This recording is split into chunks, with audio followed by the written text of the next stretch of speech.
Aujourd'hui, jeudi 13 février, journée mondiale de la radio, une journée placée sous le signe du changement climatique. Un média vieux de plus de 100 ans, la radio, qui a son rôle à jouer dans la sensibilisation et dans l'information sur cette thématique.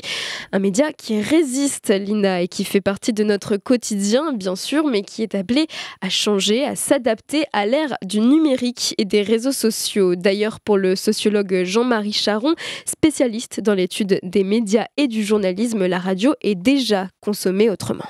C'est vrai qu'aujourd'hui, on a l'impression que dans les goûts du public s'impose, et je pense que là l'Internet joue un rôle évidemment très important, s'impose l'idée qu'on n'a plus ou on n'aimerait plus se voir imposer je dirais une programmation, c'est-à-dire un défilement des contenus, des programmes, quels qu'ils soient, qui seraient imposés par un programmateur, par un éditeur d'audio, et que ça serait davantage, là encore, c'est la logique de l'Internet, c'est-à-dire c'est moi, utilisateur, qui vais choisir les programmes qui m'intéressent, etc. Il faut voir si cette tendance est quelque chose qui va finalement complètement s'imposer ou est-ce que c'est quelque chose qui est appelé à évoluer, parce qu'il faut toujours être très prudent en matière de prospective.